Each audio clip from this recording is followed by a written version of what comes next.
everybody can see, we worked on the sight lines here, and I think some of you may have to scrunch in a bit at the back there. I hope you can do that. Anyway, okay, I guess I don't need to introduce myself, Bronwyn Drainie, journalist. What I need to say is that I am very definitely a prose person, prose. So what am I doing here introducing two magnificent poets to this delightful gathering? Well, here's why. It's a good story. And it's a story about me as well as about Molly and Megan. I first encountered Molly Peacock through a book that she doesn't even mention on the blue sheet there. This one, Paradise, Piece by Piece, which was her memoir that came out at the end of the last century. That's the 20th century. Nice. Not the 19th. And it was an extraordinary experience reading this book. It really was. She is a brave and brilliant writer. There's no question about it. And then, about 4 years after I read this book, when I took over the editorship of the Literary Review of Canada, I discovered to my great pleasure that Molly Peacock was the magazine's poetry editor. So she and I worked together until she handed over the poetry editing to Moira McDougall, who is not here today, I don't think, but she was wonderful too at that. But Molly remained very much a part of the LRC family, that's the Literary Review of Canada family, and through her, I also met her extraordinary husband, Michael Groden, who's one of the top James Joyce scholars in the world, and unfortunately no longer with us, but a wonderful, wonderful man. And Molly and Mike became wonderful new friends, and they were encountered later in my life. And you know how valuable that is, to acquire new friends at a late stage of your life.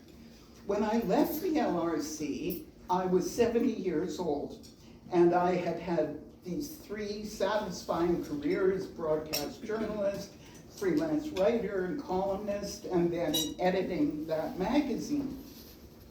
And I thought I was done. I was retired. I was ready to just get down on the couch and, the cat and the books and the TV show. That was going to be my life from that point. But one day, about a year or so into my retirement, I get a phone call from Molly.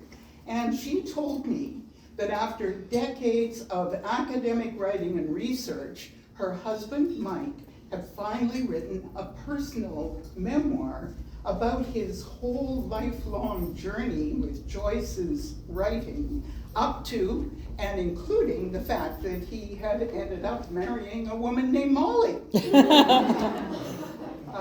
And so she said, would I take on the job of editing his manuscript? Well, the biggest thing I had edited at the LRC was a 5,000-word essay, and we're now talking about 100,000 words. I mean, I had no idea, but I loved Mike, and I thought it was a great story, so I said, yes, of course, yes, of course, yes. And we all know where that comes from. And the result was, okay, I'm up to show and tell number 2 here, Mike Groden's book, The Necessary Fiction, Life with James Joyce's Ulysses. So I worked on that for a couple of months with him, and it was incredibly gratifying, and eventually he got it published by a UK publisher, and this came out in 2019. 2019, yeah. That's right. So, okay, I'm done. Thank you, Molly. That's great. My books and my cats and my TV shows. And then I get another call from Molly.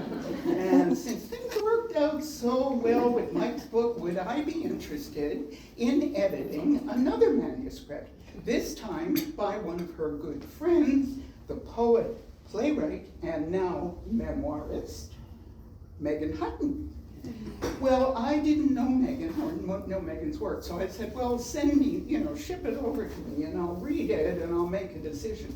So I read it in one long clump because it was so invigorating, I would say. And I immediately phoned back and said, absolutely, yes, yes, yes, yes. Another bunch of yeses. Megan and I met and we set to work, and the result of all that labor is book number 3 here, I Remain, a memoir, which appeared in 2023. So 3 stunning memoirs and a 4th career for me as a book editor.